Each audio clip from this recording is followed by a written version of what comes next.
Halo teman-teman semua, gimana kabar kalian hari ini? Masih pada sehat di cuaca yang mulai masuk di musim penghujan seperti ini?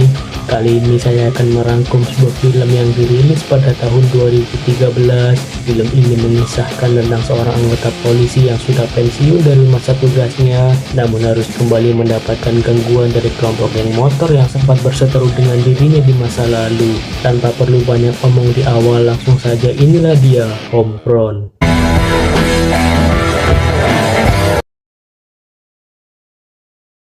Kisah akan diawali dengan memperlihatkan sebuah organisasi kelompok geng motor bernama Outcast yang diketuai oleh seseorang yang bernama Dani yang saat itu sedang melakukan konvoi untuk menuju ke markas mereka.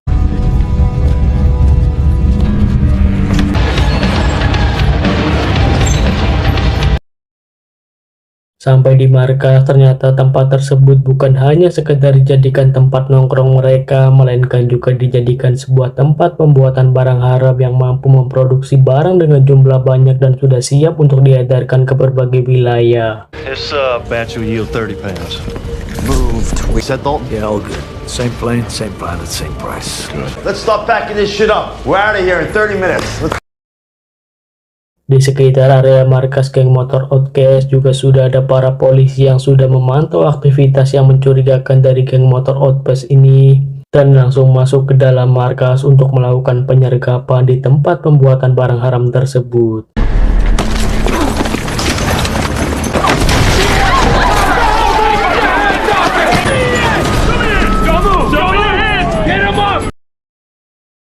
Rupanya salah satu anggota geng motor Outcast merupakan seorang polisi yang bernama Broker yang sengaja ditempatkan oleh pihak kepolisian untuk mengawasi dan memberikan informasi kepada pihak kepolisian mengenai aktivitas geng motor Outcast ini, dan Dani yang mengetahui hal tersebut langsung murka dan langsung terlibat baku tembak dengan Broker. Jesus, can somebody give me a 20 on my agent inside?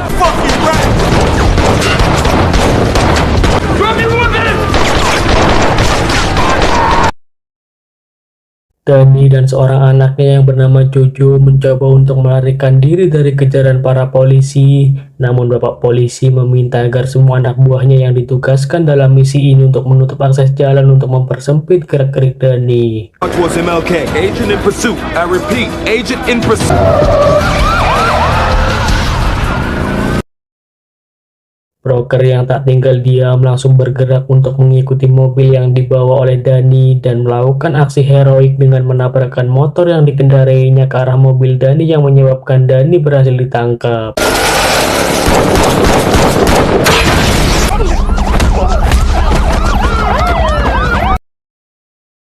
Broker meminta agar Jojo diam di tempat dan membuang senjata miliknya. Namun Jojo justru bersikap ngeyel yang akhirnya membuat Broker harus menembak kaki Jojo. Bukannya pasrah, Jojo malah terus memprovokasi para polisi yang akhirnya Jojo harus tewas di berondong peluru yang diarahkan padanya.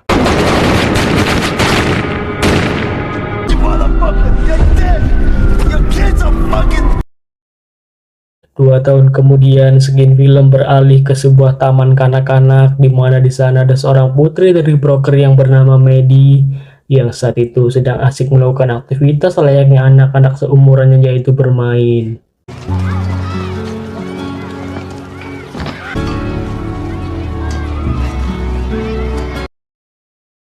Namun tiba-tiba muncul seorang anak bedung yang bernama Teddy yang saat itu berbuat usil dengan mengambil topi milik Maddie. Sebagai anak baru, Maddie tidak mau mencari masalah dan meminta secara baik-baik agar Teddy mengembalikan topi miliknya. Namun karena Teddy bersikap songong, Maddie pun langsung memberikan sedikit pelajaran. Loser. Pass twice. Broker yang usai pensiun dari dunia kepolisian memutuskan untuk pindah ke sebuah desa dengan memulai kegiatan barunya, yaitu untuk renovasi rumah yang baru saja dibelinya. Ditemani oleh seorang temannya yang bernama Tidu, tiba-tiba Broker mendapat telepon dari pihak sekolah yang meminta agar dirinya segera datang ke sekolahan. Something wrong? Something about his school. Broker, don't sweat it. It's probably nothing. Yeah, could be right. Sampai di sekolah, broker melihat dua orang tua Teddy yang bernama Casey dan Jimmy yang menghina broker sebagai orang tua yang tidak bisa mendidik anaknya. Namun broker memilih untuk tidak meladeninya dan menemui seorang guru yang bernama Susan yang saat itu langsung menjelaskan alasan mengapa broker diminta untuk datang ke sekolah yang tidak lain tidak bukan karena aksi sangar yang dilakukan oleh anaknya yaitu Maddie. Hard, like she knew what she was He doing. started it. He's a bully. Wife died fairly recently. Last year? Broker yang berniat pulang ke rumah kembali mendapat intimidasi dari Casey dan Jimmy dan kembali broker memilih untuk diam dan tidak meladeninya. Namun ketika Jimmy mengeluarkan kata-kata yang tidak pantas kepada Maddie dengan sangat terpaksa, broker harus memberikan sedikit pelajaran kepada Jimmy dengan mengajarnya. Take him down that hard, though? Embarrassed a man in front of his child, mister. Things got out of hand, Sheriff. They won't happen again.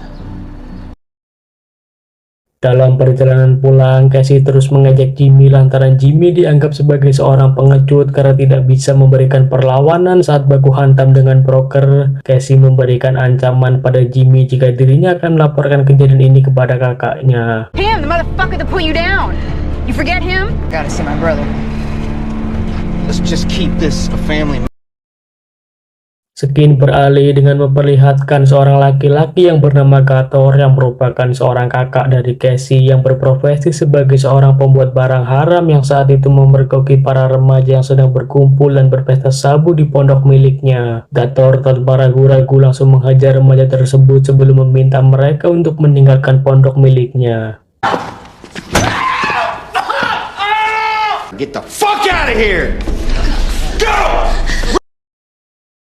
Kembali ke broker yang saat itu menemui Maddie yang akan tidur dan memberikan pujian kepada Maddie karena sudah berani membela dirinya meski harus berhadapan dengan seorang laki-laki yang secara teknis harusnya lebih kuat dari dirinya. I'm proud you stood up for yourself. Good night. Casey menemui Gator untuk mengadukan tentang kejadian tempo lalu dan Casey memberikan alamat tempat tinggal broker dengan tujuan agar Gator membantu dirinya untuk memberikan pelajaran kepada broker karena Casey merasa sudah direndahkan oleh broker yang notabene adalah orang baru yang tinggal di desa tersebut. With their heads like you do everyone else. Scare 'em. I'll handle that broker thing. Keesokan harinya, saat broker mengantar Maddie menuju sekolah, kembali bertemu dengan ibu guru Susan. Dan saat itu broker meminta tolong pada ibu guru Susan agar membantu dirinya untuk mengawasi Maddie selama di sekolah. Do you think you can talk to her sometime? Of course. Talk to her more often. I'd be happy to. Thanks. Ibu guru Susan pun menyanggupi permintaan broker dan memberi saran kepada broker agar menyelesaikan masalah ini agar tidak menimbulkan dampak yang lebih panjang. Howdy, if you would smooth everything over while it's still fresh in people's minds. Atas saran dari ibu guru Susan, broker langsung berinisiatif untuk menemui Jimmy, namun bukan untuk mengajaknya untuk duel baku hantam, melainkan untuk meminta maaf soal kejadian kemarin dan meminta agar Jimmy melupakan kejadian tersebut. I apologize for what happened. To them too. To them too. Go on. Said enough. Broker yang saat itu sedang berada di SPBU untuk mengisi bensin tiba-tiba didatangi oleh dua orang anak buah Gator yang mencoba memprovokasi broker, namun broker memilih untuk sabar dan tidak mau meladeninya. Yang namanya manusia pasti sabarnya ada batasnya. Karena terus diprovokasi, broker akhirnya memberikan pelajaran kepada dua orang anak buah Gator. Fucked up.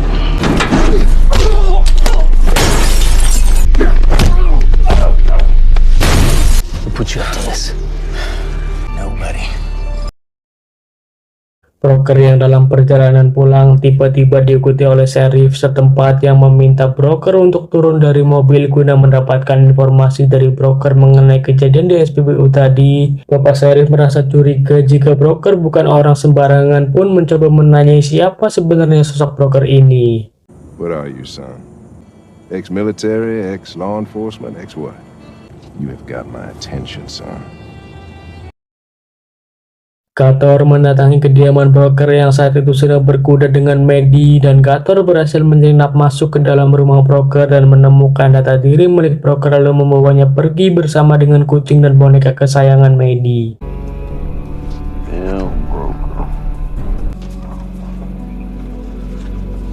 Now, biker gang known as the Outcast Motorcycle Gang, led by Malam hari sebelum tidur, Maddie mengadu kepada ayahnya jika boneka dan kucing kesayangannya hilang. Sebagai seorang bapak yang baik, broker langsung mencoba untuk mencari barang kesayangan anaknya yang ternyata ditemukan tergantung di sebuah pohon.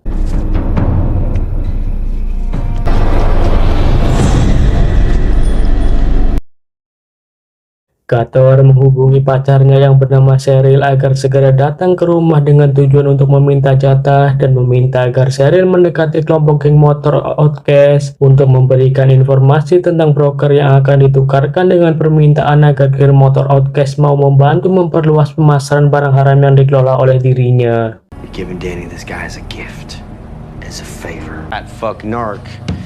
In exchange for state.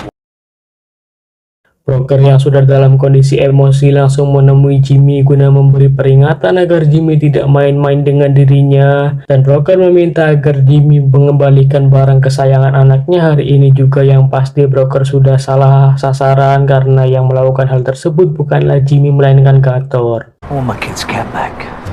Cat? No hair out of place.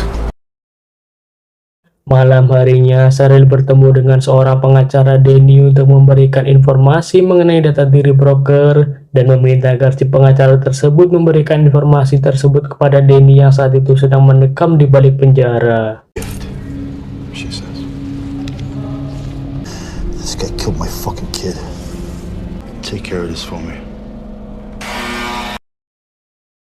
Keesokan harinya, seperti biasa, broker mengantarkan Maddie ke sekolah, dan saat itu Maddie bertemu dengan Teddy yang saat itu mulai berbaikan dan mengundangnya untuk menghadiri pesta ulang tahunnya esok hari. I guess. Yeah. See you around, Miss Clum. Sampai di rumah, broker langsung melakukan aktivitas sehari-harinya untuk renovasi rumahnya bersama dengan Tidu yang memberitahu jika kabar tentang Maddie dan broker yang menyerang keluarga Jimmy sudah tersebar luas di desa mereka tinggal.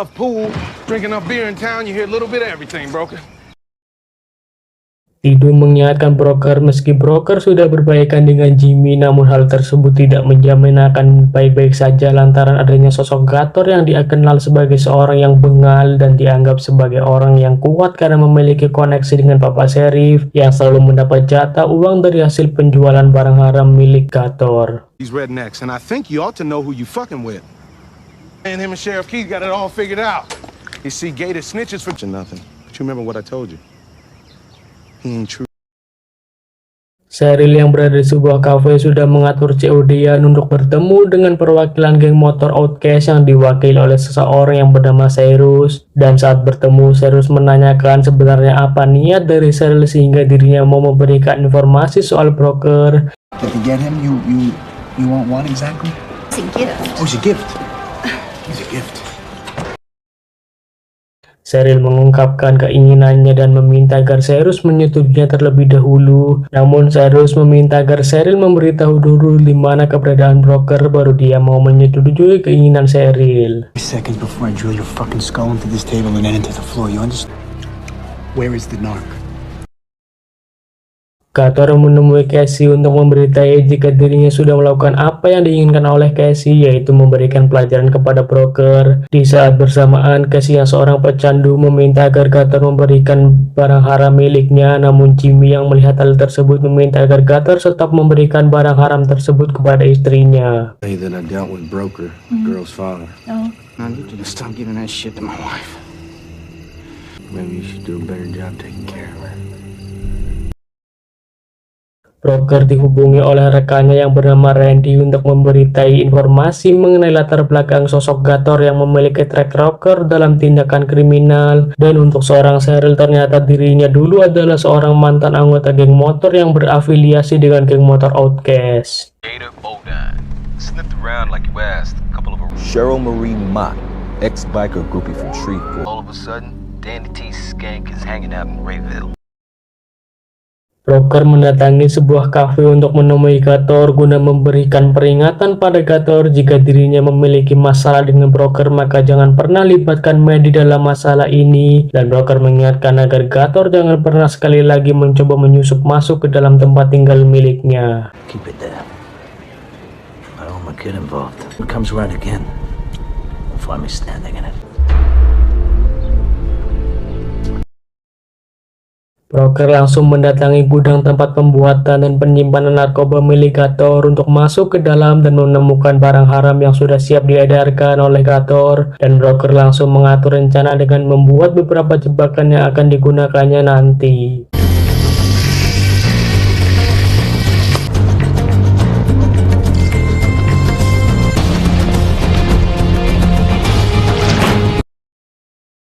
Namun tiba-tiba muncul anak buah Gator yang langsung menghajar broker hingga pingsan, lalu menyiksanya dengan cara menenggelamkan broker ke dalam bak air dan memukulnya secara bertubi-tubi. Namun pastinya broker yang diperankan oleh sosok Jason Statham tidak akan mudah dikalahkan, di mana pada akhirnya broker berhasil menghajar semua anak buah Gator dengan begitu mudahnya.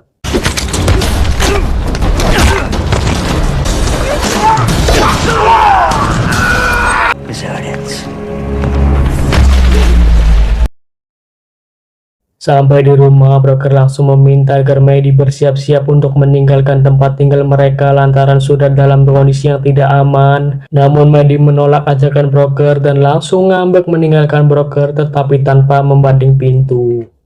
You're a liar.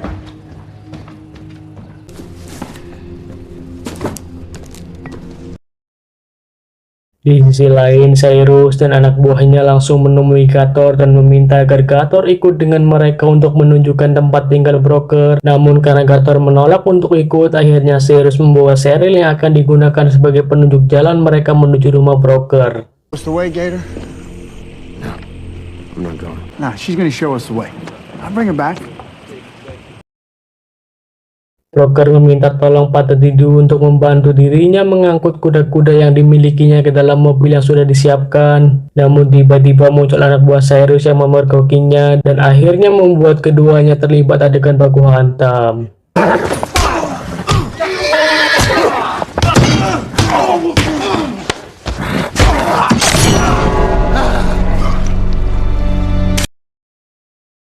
Broker yang sedang menyiapkan amunisi persenjataan dan mengemasi barang-barang miliknya mendapatkan kode dari Tidu untuk segera meninggalkan tempat tersebut. Meski pada akhirnya Tidu harus ditembak oleh Cyrus, lalu Cyrus dan anak buahnya langsung melakukan penyusuran di area tempat tinggal broker.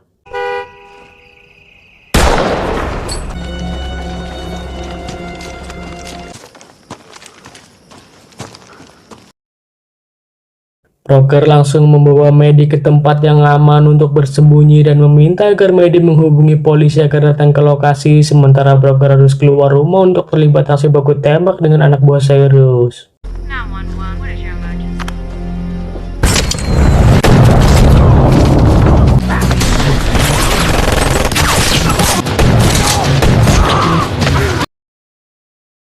Posisi Maddie berhasil diketahui oleh anak buah Cyrus dan Maddie berusaha untuk melarikan diri sejauh mungkin dari kejaran anak buah Cyrus. Dan saat itu Maddie bertemu dengan Cheryl yang mencoba membawanya pergi, sementara broker harus terlibat duel baku hantam yang seru dengan Cyrus.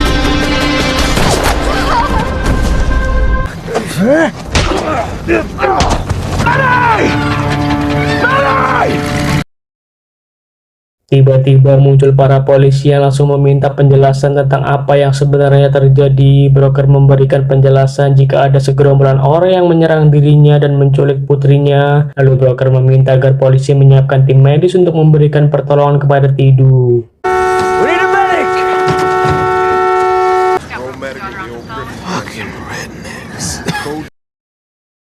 Polisi memberitahu broker jika ada panggilan telepon dari Maddie yang meminta agar broker segera menyelamatkan dirinya dari sekapan Cheryl. Broker meminta agar Maddie untuk tetap tenang karena broker pasti akan membawa Maddie kembali bersamanya. Take you out. You need to hide the phone.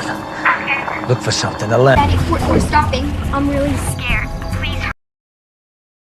Broker langsung pergi meninggalkan TKP menggunakan mobilnya untuk menuju gudang penyimpanan milik Gator, di mana di sana sudah ada Gator yang terlibat cekcok dengan Cheryl karena sudah membawa Maddie ke tempatnya. Karena Gator menganggap hal tersebut adalah hal yang sangat berbahaya karena Maddie adalah saksi kunci dalam kejadian ini. I got the kid. What? I have the kid. Get hands off me! You brought a fucking witness here? Huh? Tiba-tiba muncul Casey dan Jimmy yang mendatangi gudang milik Gator karena mereka mencurigai jika Gator ada kaitannya dengan kejadian ini. Namun Gator tak mau mengakuinya dan meminta agar Jimmy membawa pulang Casey. So, maybe y'all better go home. Hey, Jimmy, you gonna take her home?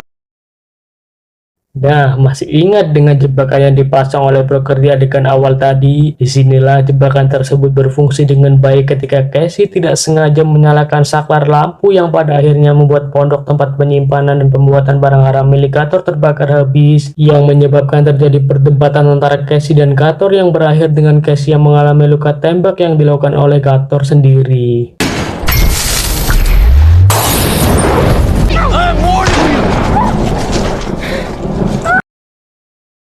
Gator langsung membawa Maddie pergi menggunakan mobilnya, namun harus terlibat aksi kejar-kejaran dengan broker yang mengikutinya dari belakang dan mencoba untuk menghentikan aksi yang dilakukan oleh Gator.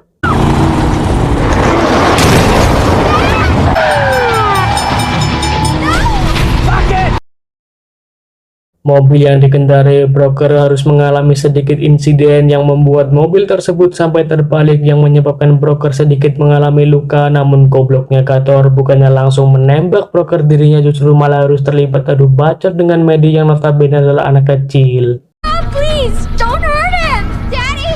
Back in the car right now! I don't want you to see this! Get in the fucking... Situasi tersebut membuat broker memiliki waktu untuk keluar dari mobil dan langsung menghajar Gator tanpa rasa belas kasihan, meski tidak sampai membunuhnya karena broker merasa tidak enak hati jika Maddie melihat kejadian tersebut di depan matanya. You smell the wood burning, Bodine? The better reputation. She just saved your life.